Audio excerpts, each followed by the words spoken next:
నమస్తే అత్తలు. నమస్తే కోడళ్ళు. జ్యోతి, ఇవాళ క్యారెట్ సేమియా కలిపి హల్వా చేసి పెడతా. సరే.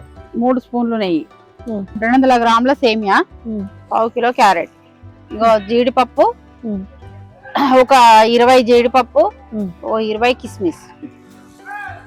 ఇగో నెయ్యి వేసి డ్రై ఫ్రూట్స్ వేయించుకున్నాం కదా జ్యోతి. ఇగో ఇవి ఎర్రగా అయినాయి, ఏగినాయి, వీటిని తీసేద్దాం. కిస్మిస్ అయితే మంచి చెర్రీ పళ్ళ లాగా అయినాయి అత్తమ్మ, బాగా ఏగినాయి, బాల్స్ అయినట్టు అయినాయి చెర్రీ పళ్ళ లాగా.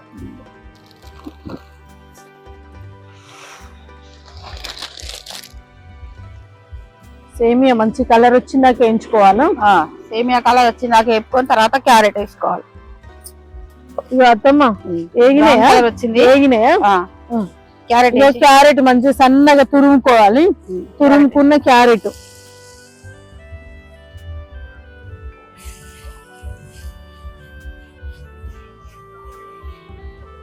½ కిలో క్యారెట్ తీసుకొని తెచ్చుకొని మంచిగా నీట్గా కడుక్కొని తురుముకొని పక్కన పెట్టేసుకొని సేమియా వేగినాక క్యారెట్ వేయించుకోవాలి.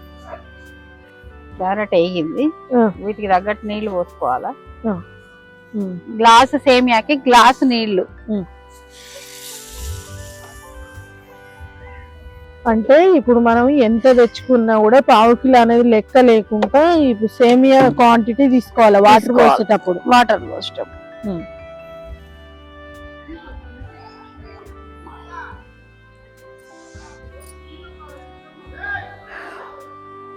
జ్యోతి, సేమియా ఉడికింది, ఇప్పుడు చక్కెర వేసుకుందాం.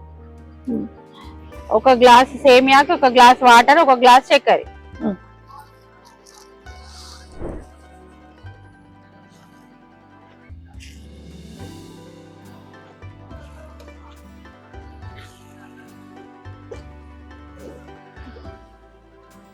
క్యారెట్ ఇష్టం వచ్చినంత వేసుకోవచ్చు, కానీ సేమియా, చక్కెర, వాటరు సేమ్ క్వాంటిటీ. అత్తమ్మ అయింది. ఇలాయచీ పౌడర్, ఒక 10 ఇలాయచీలు పౌడర్. ఇగో డ్రై ఫ్రూట్స్ వేసుకున్నాం. ఫస్ట్ గా పెట్టుకున్న డ్రై ఫ్రూట్స్ వేసేసుకుందాం.